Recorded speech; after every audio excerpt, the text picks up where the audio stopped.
Bertemu lagi di mata kuliah sistem operasi.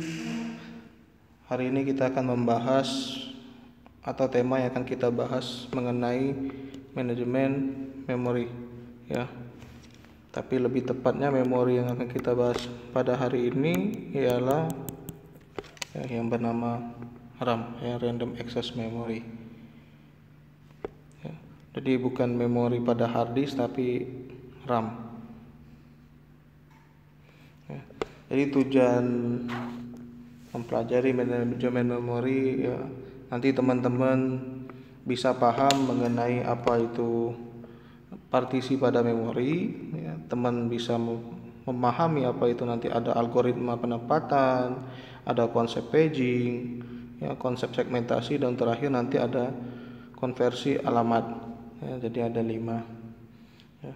Jadi misalkan pada teknik partisi ya, di sini kita akan mempelajari memori akan membayangkan sebuah ruang yang besar ya, sehingga tidak dapat digunakan penyimpanan sementara yang akan dieksekusi pada CPU ya. Jadi partisi memori di sini kita akan membahas atau membayangkan memori itu sebuah ruangan yang besar ya, sehingga dapat digunakan untuk penyimpanan sementara pada proses-prosesnya nanti dipartisikan ya.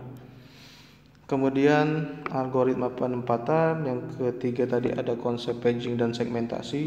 Yang dimaksud pada konsep 2 ini ya merupakan konsep yang sangat sederhana saja, di mana untuk secara detailnya kedua konsep tersebut akan dibahas pada materi virtual memory.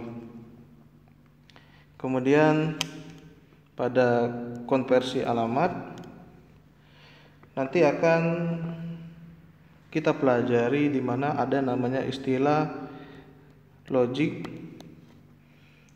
ya dan fisik ya. Jadi nanti ada istilah apa itu logik dan apa itu fisik pada konversi alamat. Kita bahas yang pertama ya. Yang pertama kita akan bahas itu mengenai apa itu teknik manajemen memori. Jadi di sini kita akan membahas partisi ya. Kita akan membahas jenis-jenis partisi, bagaimana ruang memori yang besar itu digunakan ya. Jadi kita akan bayangkan sebuah memori itu anggap saja gedung yang besar ya, atau katakanlah rumah yang besar ya, soal besar. Nanti kita akan membuat beberapa partisi ya. Jadi dibuat partisi kecil-kecil, ini namanya partisi, dimana nanti akan dibuat partisi kecil-kecil dari ruangan besar itu ya, rumah. Nanti ada beberapa, misalnya kita buat rumah kan kita kebayang ada kamar itu ya. Nanti ada kamar, misalkan ya, kamar itu ada kamar 1, 2, dan 3 itu dengan partisinya yang sama ya. Nanti setelah dipartisikan lagi gitu ya, entah itu prosesnya akan dikembalikan ke hard disk atau dikembalikan ke CPU. Kemudian ada yang istilahnya fixed partisi atau partisi tetap ya, ini partisi tetap. Kemudian ada partisi dinamis ya, partisi yang berubah-ubah.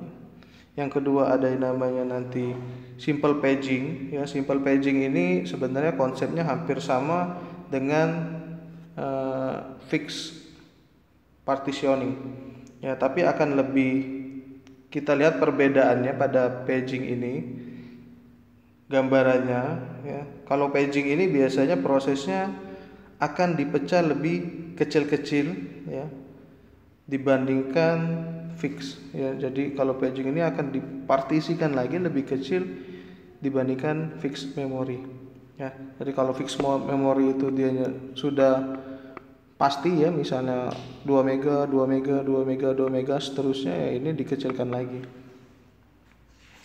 Kemudian ada simple fragmentation ya, simple fragmentasi. Yang terakhir ada virtual memory ya. Jadi ini gambaran arsitektur komputer pada zaman dahulu ya. Jadi komputer zaman dahulu, komputer lama zaman dahulu. Jadi ini gambarannya, ini ada CPU-nya, ada CPU-nya, ada memori, ya, ada proses di dalamnya. Jadi arsitektur komputer lama ini akan menjadi basic, ya, dalam mempelajari partisi. Ya, ini akan menjadi basic dalam mempelajari apa itu partisi tetap, ya, fixed partition dan dinamis, ya. Jadi sebenarnya arsitektur komputer lama itu akan menjadi basic ketika kita akan mempelajari apa itu fixed partisi dan dynamic partisi. Ya, tetapi kasusnya akan berbeda ketika kita akan mempelajari yang namanya paging dan segmentasi, ya. Dia tidak, atau arsitekturnya tidak seperti ini, ya, berbeda arsitekturnya. Nanti ada proses lagi di sini segala macam. Ya, jadi ini partisi tetap atau fixed partitioning. Yang pertama itu membagi memori dalam partisi-partisi dengan ukuran yang tetap statis, ya.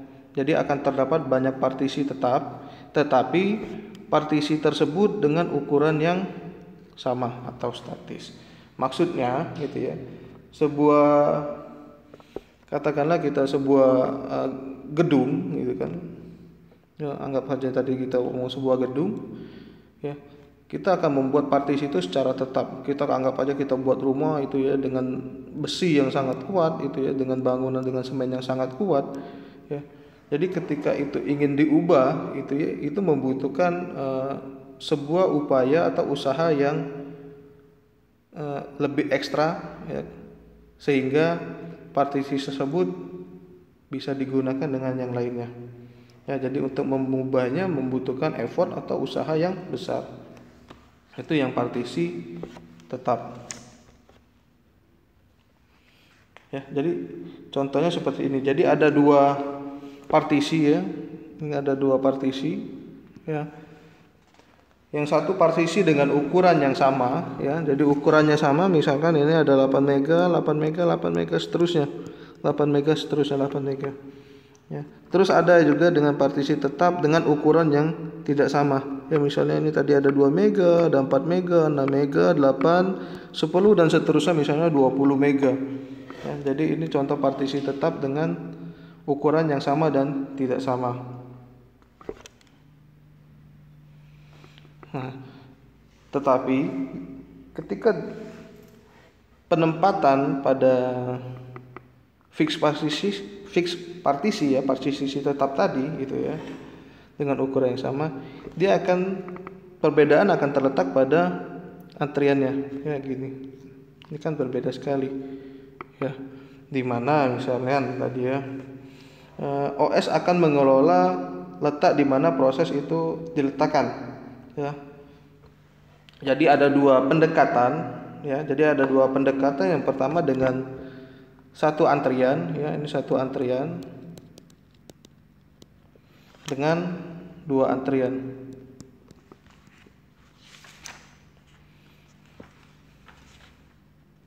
Ya, dimana pada antrian satu, gitu ya, usaha atau effort itu akan terletak pada antriannya, pada di sini, ya. Jadi usaha tersebut akan terletak atau dititik beratkan pada di sini, ya.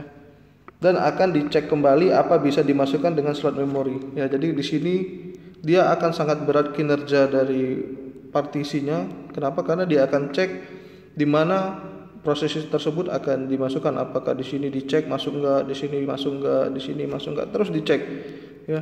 Jadi ketika semua sudah dicek, dia akan baru memasukkan, oh ternyata dia masuknya di sini, ya. Jadi di sini masuknya. Ya. Tetapi dengan yang dua antrian, dia hanya menitik beratkan pada proses ketika masuk antrian, ya. Jadi dia akan menitik beratkan di sini, kemudian pada new proses, ya, dia akan langsung dibagi. Oh ini 2 mega, silakan kamu masuk ke sini. Ini 4 mega, silakan kamu masuk ke sini, seterusnya, ya. Sehingga antrian yang terjadi pada proses itu lebih cepat dibandingkan dengan satu antrian tadi, ya. Jadi beratnya di proses awal saja, ketika dia sudah di dalam antrian, ya, dia lebih mudah ya. Jadi kalau ini beratnya pada antrian, di sini berat ya.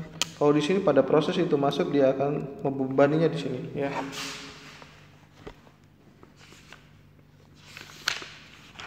Kemudian nanti ada istilah yang namanya internal fragmentation ya. Jadi internal fragmentation itu ruang sisa yang terjadi ya karena data dimasukkan ke dalam partisi lebih kecil dari ukurannya. Jadi internal fragmentation itu yaitu ruang sisa yang terjadi karena dimasukkan ke dalam partisi lebih kecil dari ukuran partisinya ya. Makanya sering terjadi istilah internal fragmentation ya. Jadi ada sebuah fenomena partisi tetap ya pada partisi, yaitu ruang sisa yang terjadi karena data yang dimasukkan ke dalam partisi itu lebih kecil dari ukuran partisinya ya, yang intent. Jadi ukurannya dia ini contohnya partisi tetap ya. Partisi tetapnya 2 mega, misalnya partisi tetap 2 mega. Sementara kita hanya membutuhkan misalnya 1 mega ya, maka ini akan terjadi yang namanya internal fragmentation ya, karena akan ada sisa 1 mega ya. Jadi misalkan ada partisi dengan ukuran katakanlah ya, ukuran di anggap sini aja 10 mega ya, partisi ini kita anggap aja 10 mega ya. Kemudian ada proses ya, ada proses dengan ukuran 8 mega ya, 8 mega. Jadi ini proses ini 8 mega. Yang terjadi apa ya? Yang terjadi apa ketika ini terjadi? Maka akan terjadi internal fragmentation ya. Jadi ini 10 mega ya. Anggapkan saja ini partisinya, ini programnya 8 mega. Ya. Jadi akan ada sisa 2 mega ya. Misalnya ini 8, ini 10. Jadi akan ada sisa 2 mega. Ya, 2 mega ini yang kita sebut dengan internal fragmentation. Ya.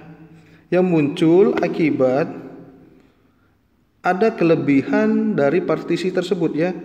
Dia hanya ada 8 mega, tetapi ruang yang disediakan itu 10 mega ya, sehingga 8 mega kita gunakan ya, 2 meganya sisanya internal fragmentation. Masalahnya ruang kosong ini ya, ruang kosong 2 mega ini itu tidak bisa digunakan oleh partisi lain ya. Dalam partisi tetap, jadi sisa 2 mega itu tidak bisa digunakan oleh proses lainnya.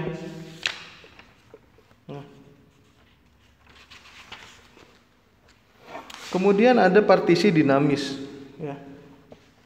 Jadi partisi dinamis itu ukuran dan banyaknya partisi itu menyesuaikan dari partisinya ya. Ini apa maksudnya? Jadi dari awal tidak ada penyekatan. Jadi kalau partisi dinamis itu dari awal tidak ada penyekatan. Beda dengan partisi tetap ya. Dia sudah ditetapkan, ada yang 2 mega ya, ada yang 2 mega, ada yang 4 mega, ini sudah ditetapkan kalau partisi tetap ya. Tapi kalau partisi dinamis itu tidak ada penyekatan ya. Jadi tidak ada penyekatan pada partisi dinamis ya. Jadi semua proses akan masuk ya. Jadi semua proses yang datang itu pada partisi dinamis itu semua proses akan masuk. Jadi gambarannya seperti apa? Gambarannya seperti ini contoh partisi dinamis. Jadi kita misalkan anggap saja kita punya, katakanlah ini ada partisi dengan kapasitas misalkan 64 ya, 64 mega. Ya, 8 mega kita gunakan untuk OS. Ya, dia akan terbentuk sisanya ya. Jadi terbentuknya sisa 64 dikurang dari 8. Jadi ada 54 ya, kurang lebih 54 ruang kosong ya yang akan digunakan. Ya. Jadi ketika ada proses yang masuk dengan kapasitas katakanlah ini 8 mega tadi ya. Kemudian ada proses yang masuk dengan 20 ya. Kemudian dia akan ada sisanya misalnya 36 ya. 36 mega. Kemudian ada proses masuk lagi ya. Dari ini 8, ini 20 gitu ya. Kemudian ini ada misalkan 14 gitu ya.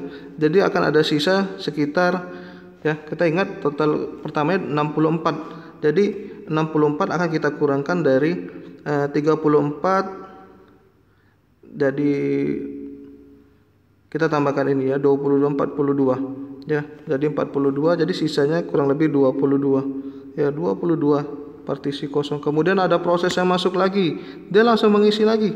Ini 8, ini 20, ini 14, ini 20. Anggap katakanlah yang masuk lagi itu prosesnya 10 ya, pada proses 4. Jadi dia akan tersisa misalnya 2 in 10, ini 22 ya, 22 tambahnya 32, 42 ya. Jadi 42 yang sudah kita gunakan dari 64 mega ya.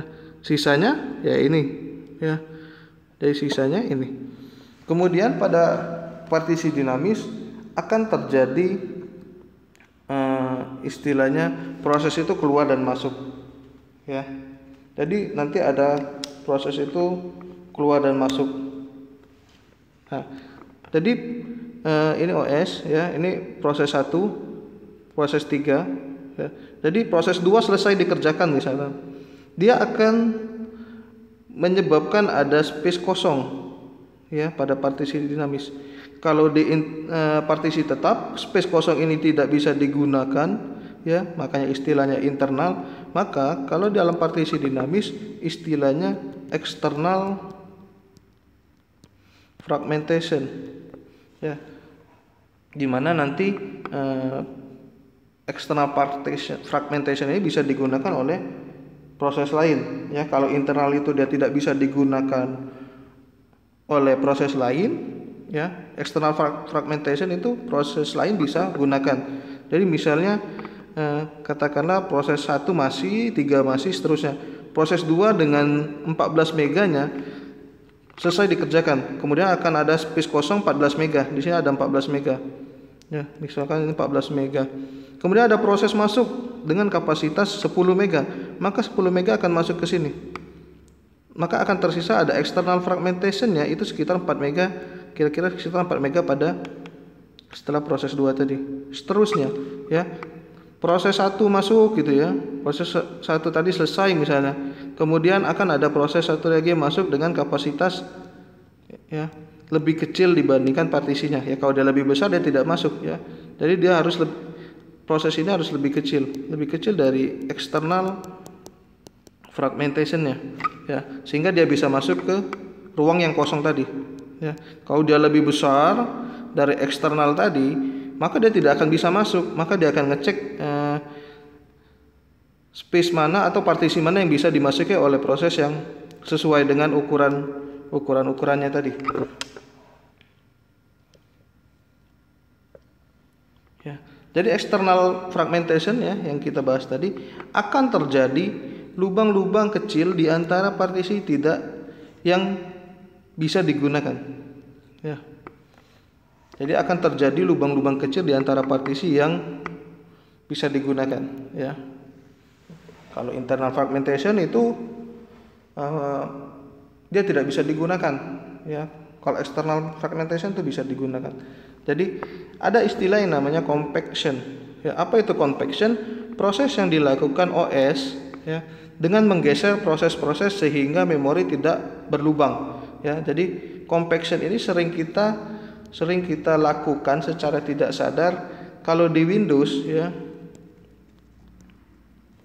itu namanya defrag ya. Apa fungsinya defrag? Ya fungsinya defrag ini ya, dia akan proses tersebut akan menggeser ya proses-proses sehingga memori tidak berlubang. Makanya kalau kita sering lakukan di Windows itu namanya defrag.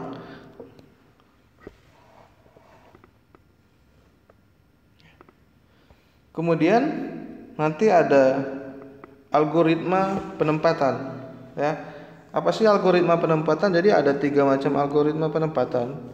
Itu ada yang namanya best fit, ada yang namanya first fit, terus ada yang namanya next fit. Ya, jadi ada 3 algoritma penempatan, ada best fit, first fit, sama next fit. Nah, best fit apa? Memilih blok yang paling sesuai. Ya, jadi untuk best fit itu akan memilih blok yang paling sesuai. Ya, jadi paling sesuai itu paling kecil. Ya, jadi yang paling sesuai itu paling kecil. Ya, nilai dari fragmen eksternal. Ya, jadi nilai paling kecil, ya, external fragmentationnya, ya, itu best fit. Ya, kemudian first fit, ya, dia akan memilih blok pertama yang sesuai. Ya, kalau ini first, jadi misalkan pointernya diletakkan di awal pada memorinya. Jadi pertama kali dia akan masuk, maka akan diletakkan di sanalah prosesnya. Jadi dia pertama kali masuk, prosesnya masuk, ya, disinilah dia akan diletakkan, ya, dengan syarat mungkin nanti kapasitasnya atau ya muat, ya, bisa masuk di sini. Itu first fit, dia dari awal. Kemudian ada yang namanya next fit, ya, memilih blok yang sesuai dari penempatan terakhir, ya. Jadi dari pointer terakhir akan di mana kemudian akan digeser, ya. Jadi kalau next fit itu jadi dia kalau misalkan pointer di sini, jadi ketika ada blok atau proses yang akan masuk, ya, akan kita lakukan proses penyimpanan, dia akan mengecek apakah dia langsung ngeceknya ke sini, langsung masuk ke sini. Ya, dia misalnya terakhir prosesnya di sini dilakukan, dia akan langsung mengecek di sini dan di sini, seterusnya. Ya, dia akan ngecek di sini. Nih, ya, itu next fit. Ya, jadi kalau yang ini sudah dikerjakan, ada proses lagi pada next fit, dia akan langsung ngecek di sini. Ya, ini, ya, seterusnya. Jadi pointer terakhir itu di next fit kan. Ya. Nah, jadi misalkan kita memiliki contoh, ya, dengan partisi tetap dengan ukuran yang tidak sama, ya. Jadi ini partisi tetap dengan ukuran yang tidak sama. Ya. Kita punya blok abu-abu. Ya, apa blok abu-abu itu yang sudah dialokasikan, ya. Jadi yang ini sudah dialokasikan.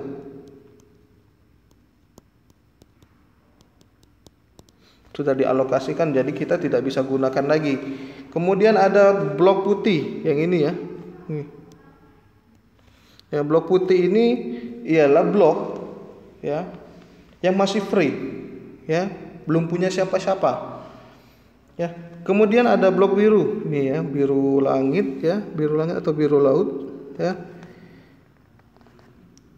Itu akan diletakkan di mana proses tersebut sesuai dengan jenis penempatannya, ya, position or allocation, ya. Jadi misalkan first fit, ya, dia akan langsung diletakkan di sini. Misalnya ada proses masuk, ini before, ini after, ya. Jadi ada proses masuk, nah, langsung diletakkan, kita lihatnya di sini saja, ya, kita lihat yang pada proses di sini. Nah, untuk first fit, ya, maka dia akan misalnya ada dokumen masuk misalnya, ya, katakanlah ini 2 mega, dia masuk misalnya 4 mega, ya. Jadi ketika 4 mega akan masuk di sini tidak muat, ya, maka dia akan di sini. Ya, tapi dia akan tetap dihitungnya dari awal. Itu first fit. Ya, seterusnya. Kemudian best fit. Best fit itu, ya, dia akan mengecek di mana blok yang paling sesuai, ya. Jadi misalkan tadi misalnya ini 2 mega. Nah, katakanlah ini ada 4 mega misalnya, ini ada 8 mega, seterusnya ada 16 mega. Ya. Terus ada yang katakanlah ini 30 mega. Jadi saya mempunyai blok atau proses yang akan masuk sebesar misalkan 15 mega. Di mana dia akan masuk gitu, ya, best fit, ya, best fit, algoritma best fit. Apakah dia akan masuk ke sini atau dia akan masuk di sini, ya. Jadi dengan perbandingan nilai fragmentasinya, ketika dia akan masuk di sini, yang terjadi akan ada ruang kosong sebesar 15 mega. Tetapi ketika dia akan masuk ke di sini dengan kapasitas 16 mega, yang terjadi hanya akan ada ruang kosong sebesar 1 mega. Ya, pada algoritma best fit, ya, blok ini 15 mega itu akan masuk ke sini, ya. Dia akan mencari blok yang paling sesuai dengan external fragmentation paling kecil, ya, 1 mega. Itu untuk algoritma best fit, ya. Jadi ada yang istilahnya dari partisi tetap, ya, di mana partisi tetap itu ruang kosongnya tidak bisa digunakan oleh proses atau blok lain, ya. Kemudian ada external partition pada dynamic, di mana proses tersebut bisa, ya, di blok-blok yang keluar tadi bisa diisi, ya, dengan istilah pada Microsoft Windows kita sebut defrag, ya, supaya dia tidak terjadi lubang-lubang kosong, ya. Kemudian tadi ada algoritma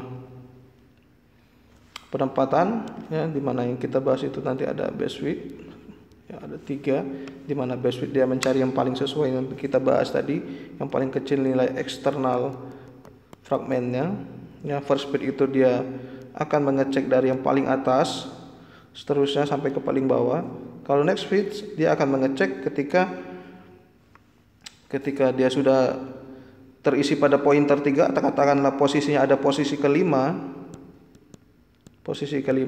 maka selanjutnya ketika next switch dia langsung ngecek di posisi ke-6.